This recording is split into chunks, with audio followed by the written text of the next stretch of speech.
The roaring economy is roaring like never before. At issue this week, the president's message. With control of Congress up for grabs in this year's midterm elections, he used his State of the Union speech to tout accomplishments. Did he help put his party on a path to victory? I'll speak to political strategists on both sides of the aisle. And tariff ruling fallout. After the Supreme Court struck down many of President Trump's tariffs on imports from across the world, he put new ones in place. What does it all mean for businesses and the prices you pay at the store? And new polling numbers. A survey shows where Pennsylvania voters stand on this year's race for governor and whether they think Josh Shapiro would make a good president. I'll talk to a polling analyst about what the results could mean for 2026 and beyond. NBC10 at Issue starts now. I'm Laura Mayk. Welcome to NBC10 at Issue. This past week, President Trump delivered the first State of the Union of his second term. He used the speech to tout his accomplishments since returning to office more than a year ago. We gave you no tax on tips, no tax on overtime, and no tax on Social Security for our great seniors. President Trump blaming Democrats for affordability issues. We are doing really well. Those prices are plummeting downward.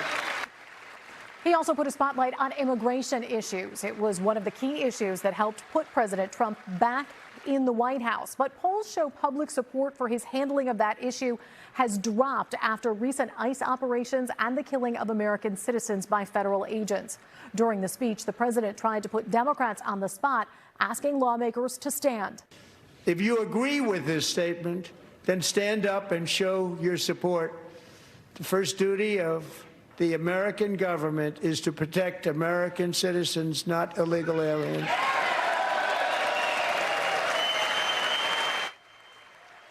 The president went on to scold Democrats who did not stand up and said they should be ashamed. Joining us now to discuss the president's State of the Union address and more are Democratic strategist Eleanor Desi and Republican strategist Joe Watkins. Welcome back to NBC10 at Issue. Great to see you both. Thanks for having us, Laura. So, Joe, let's start with you. The president came out and said the economy is roaring. We know from polling that that's not how people are feeling right now. So how do you view that approach instead of saying, hey, I know it still feels tough? Well, he's doing all the right things to get the economy even stronger than it has been, including what he talked about in his speech, which was creating 401ks for everybody so that if your employer doesn't participate in a retirement plan for you, guess what? He's creating something that will allow you to have a retirement plan from the government-backed. And then he talked about getting private equity out of the home buying business, which I think is a great thing. It's really an encouragement for people who want to buy homes to not have to compete with private equity, since most private equity firms have lots and lots of money. So he's working on making the economy stronger than it already is. And, Joe, I should point out, on that 401k issue, I did reach out to the White House after the State of the Union to try to get a little more information about how that would work. And I haven't gotten any new details on that yet, but we are trying to find out how that would work and if it would require legislation as well. So, Eleanor, you know, we saw President Biden sort of also arguing things were going well when people weren't feeling it. But now Democrats are kind of on the other side here. Do you take advantage of this? Well, let me just say this. When you talk to the American consumer, and each household is spending about $167 a month more now since the tariffs came into effect, that's what Americans are talking about. And by the way, only 54% of Americans have a 401k. Most American seniors live on pensions and Social Security. And from what I know you're going to try and get information from the White House, but from what I'm hearing, companies are not in a position right now, especially companies that are affected by tariffs, to offer 401k to their employees. So there's a stretch here. There was a lot of misinformation there. This speech was not a State of the Union. What it did was it was short on policy and long on promises and misinformation. Gas prices are not $1.99 in Pennsylvania. I don't know where he's getting these numbers. It just isn't true. And what also is very worrisome is with the tariffs, the Supreme Court has spoken, they're mainly illegal, and what is going to happen? It's a tax. And the manufacturers here in the States are the ones that are paying the tariff and passing it on to the consumer. The consumers are now saying, are we getting a refund? Well, what might happen is the manufacturers might report that as profit, and the consumers are not going to see prices go down. You know, the economy only grew 2.2% in 2025. In 2024, under Biden, it grew 2.8%. 2.2 was the lowest in 5 years. So there's a lot of misinformation. Eleanor just mentioned the tariffs. We saw that moment with some members of the Supreme Court, some of the Supreme Court justices who were in the chamber for the speech. What did you make of the way that the president addressed the tariff decision? I wasn't surprised by it. Actually, I was pleasantly surprised because I think for every member of Congress who's up for re-election in this cycle, they didn't want the president to dwell on issues like what the Supreme Court did. So the president, in a glancing way, shared his disappointment with the Supreme Court decision, but didn't dwell on it. He didn't attack the individual justices specifically, as some people thought that he might. So I thought he did a good job of staying away from it and moving on to other topics. You know, Eleanor, he called every Democrat elected official crazy. And let me just say, the people that elected those Democratic representatives and senators are probably saying, did he think my vote was bad because I elected a crazy person? That was it was just not. It should not have been a president calling elected officials crazy at the State of the Union. Eleanor, I want to ask you about how some Democrats approached the State of the Union this year, because they weren't all there. Some Democrats boycotted the speech this year. One Democrat told me that the People's State of the Union on the Mall, going there, was a better way to spend the time. But another Democrat who did attend the speech said she considered it part of her job to be there. So what do you think it does to the atmosphere in Washington, a very divided Washington, and to the tradition of the State of the Union to not have everyone in the room?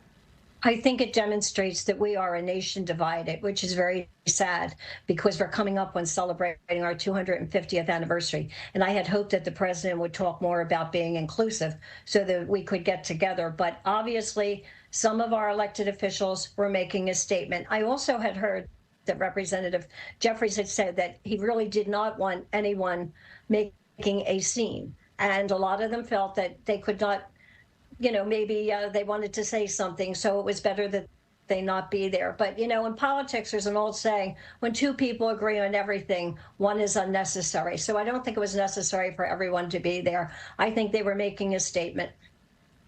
There were some theatrics during this speech, yes, the longest State of the Union that we've had.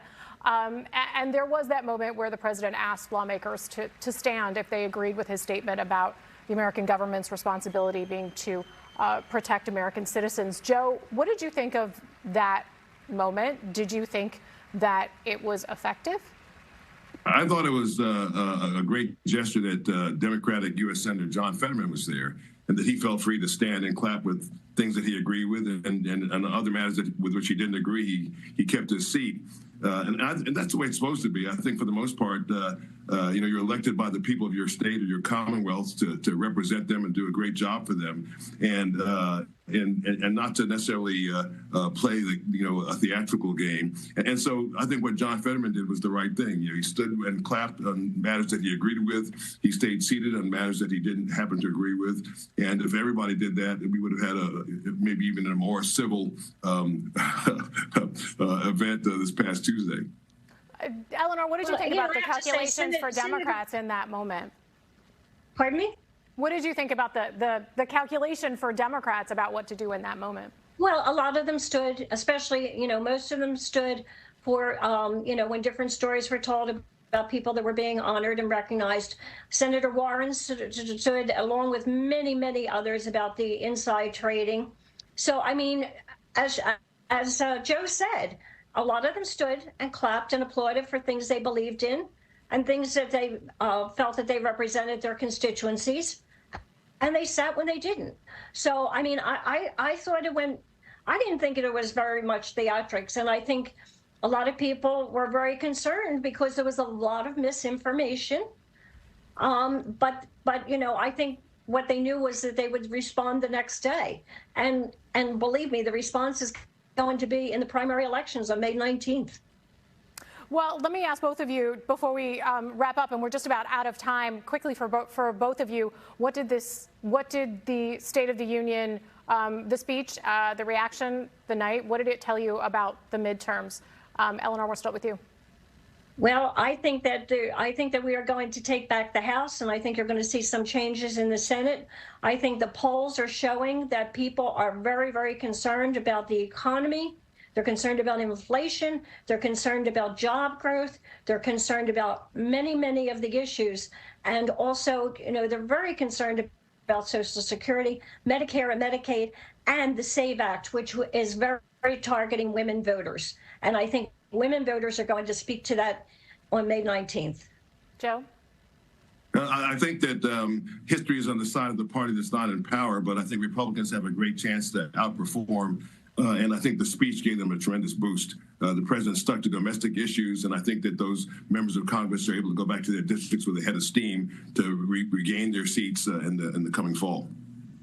All right, we'll have to leave it there. Democratic strategist Eleanor Desi and Republican strategist Joe Watkins. Thanks to both of you for joining us. Thanks so much. Thanks for having us. Tariff ruling impact. The president put new global tariffs into effect after the high court struck down his previous ones. How will businesses react, and what could all of it mean for the cost of products you purchase? We'll get expert analysis straight ahead. This is NBC10 at Issue.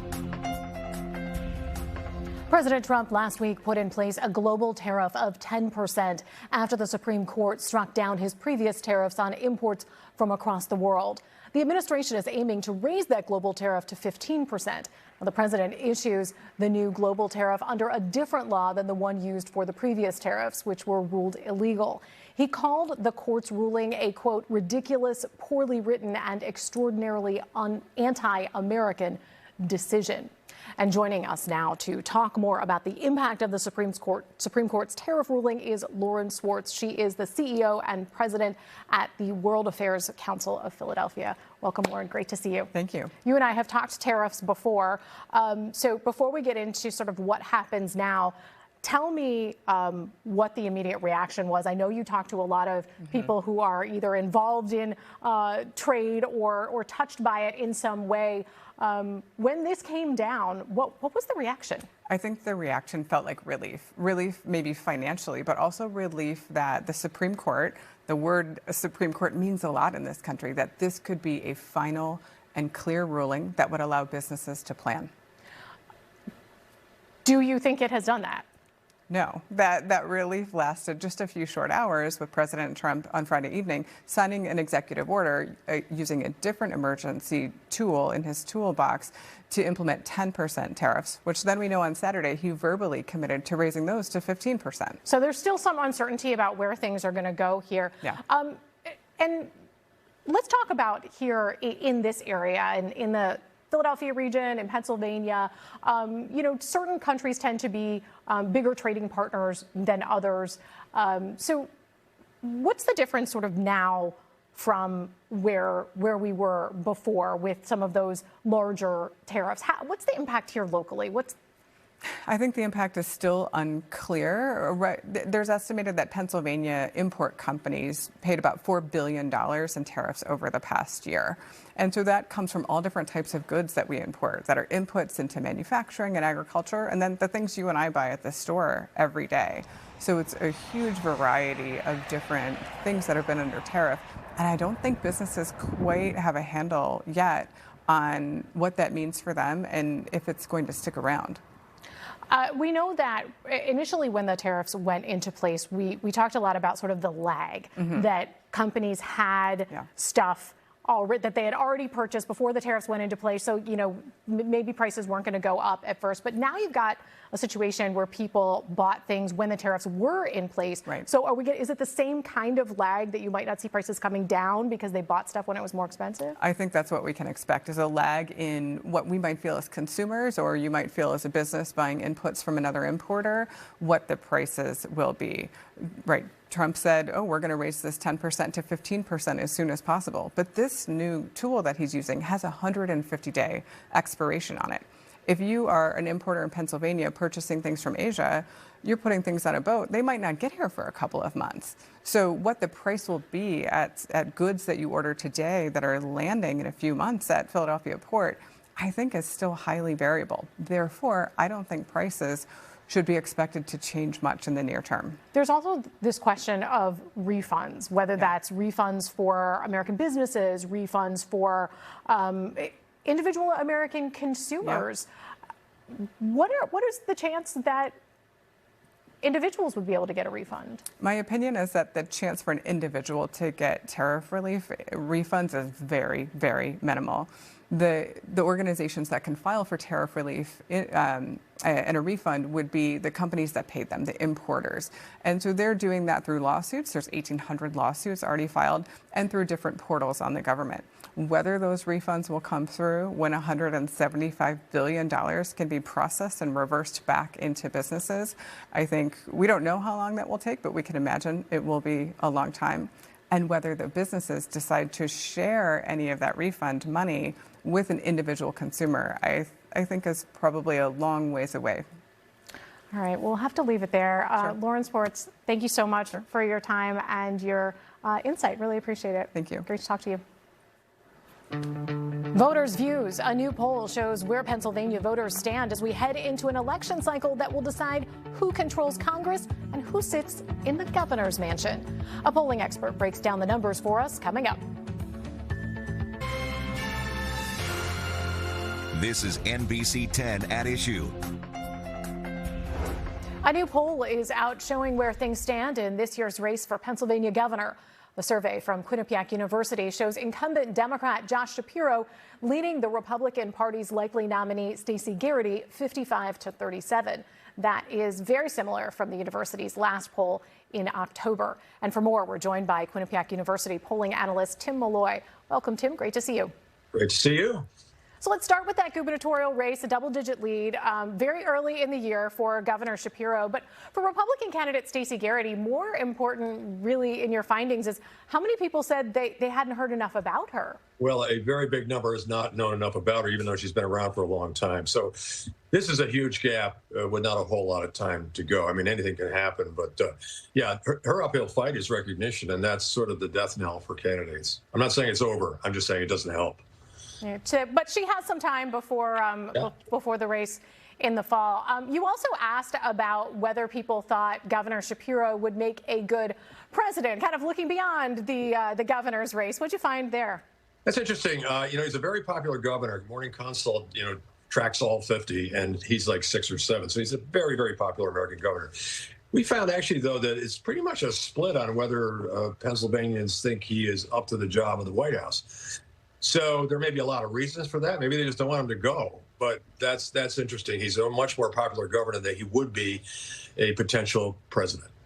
Let me ask you about another Pennsylvania politician, Senator Fetterman. You also asked what people thought about him with some interesting findings. What'd you find? This is really fascinating. This we have not seen before. He's 46-40 overall, meaning 46 approval, 40 disapproval on all of the people we called over 5 days, all Pennsylvanians, Republicans, Democrats, Independents. However, what's fascinating about this, he is far more popular with Republicans than he is with his Democrats. The Republican Party loves this guy at the moment. And now that could change, and there are a lot of reasons for that. But this is a kind of upside down thing you wouldn't normally see. Yeah, that is interesting. And of course, he's not up for re-election for another few years, not until 2028. But it raises the question of primaries, because, of course, you've got to get through a primary before you get to a general election. So those will be numbers to watch. But let's talk about this year's elections, midterm races. And you asked Pennsylvanians about what they would like to see. They don't get to control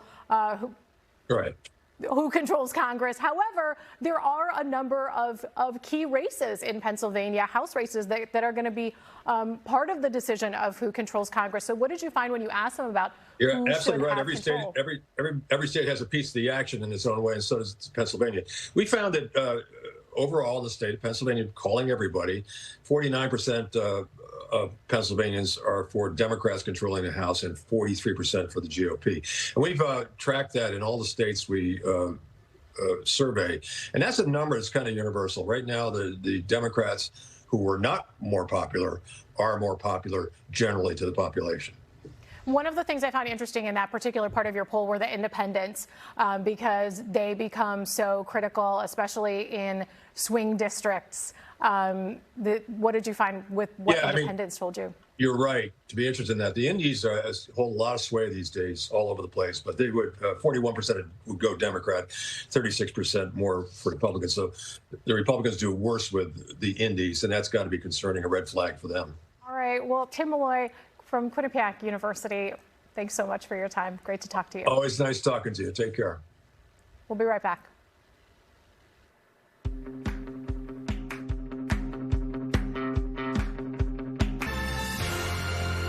This is NBC10 at Issue. A new law now allows New Jersey voters to apply for mail-in ballots online. It's the result of a new state law that just took effect this year. Voters who want to apply for a mail-in ballot online may do so through the state's voter registration system. A voter may apply online or by mailed paper application for a ballot up to 7 days prior to an election. That does it for this edition of NBC10 at Issue. Thanks for joining us. Have a great day.